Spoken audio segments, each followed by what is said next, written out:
I was asked about how to address the lies we tell ourselves and shift our internal conversation. I love this one because it came from a friend, just and it was actually answered through the message exchange of messages. So I'm just going to offer what seemed to work for this person. So this is somebody whose experience is wanting to apply for grad school at the time of this message, wanted to apply for grad school, but the internal conversation was not enough time, not good enough, I'll be rejected, my application would be rejected. And there are a number of ways to address internal conversations. But let's be real, y'all are watching a clip. Ain't nobody trying to do no long drawn out work.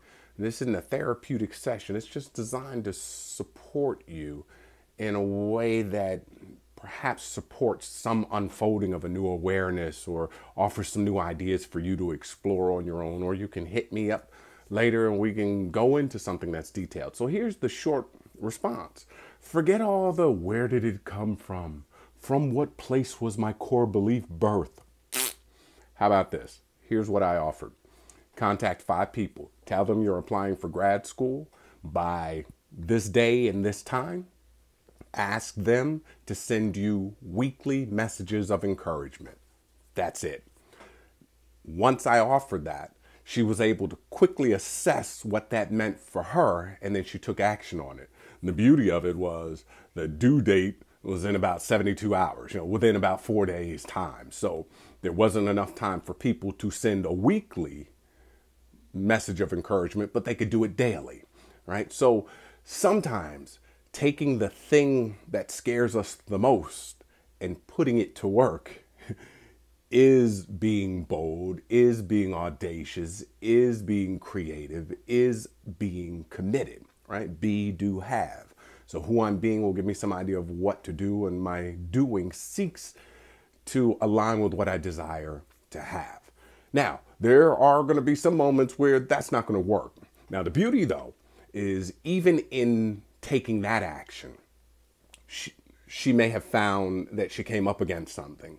Well, whatever you come up against, that can be the specific thing to address. Because a lot of times what we'll do is we'll go through the catacombs of our minds trying to search out experiences and situations and life lessons, and we're digging around haphazardly. If you take an action in the direction that you desire, whatever is unlike that desired result will come up so that you can address it.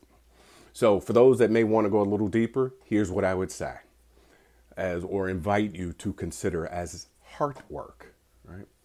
For every consideration, not good enough, not smart enough, will be rejected, don't have enough time, write it in a way that affirms it. What might open up for me, or what might happen if I made enough time? What might open up for me, or what might happen if I believed I was good enough, if I believed I had enough time, right? So it's just you playing with what is possible. That's another way to play with it.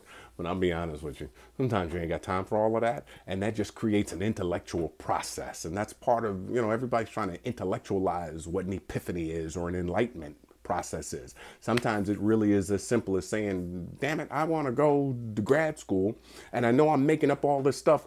Let me reach out. And the reason I invited her to reach out, and there's a critical piece, is she said she felt overwhelmed. Well, in a spiritual sense for me, overwhelmed means I'm attempting to do it without God. From an earthly human standpoint, it means I'm attempting to do it alone. So the mere fact that she would reach out and extend this invitation to share what she's up to with 5 people and then invite them to participate in her journey means that she is doing it in concert with other people. Makes a difference. Some parts of your journey you will walk by yourself. There are other times where we can invite people to walk with us. Hope this supports your journey. As always, be gentle with yourself and others.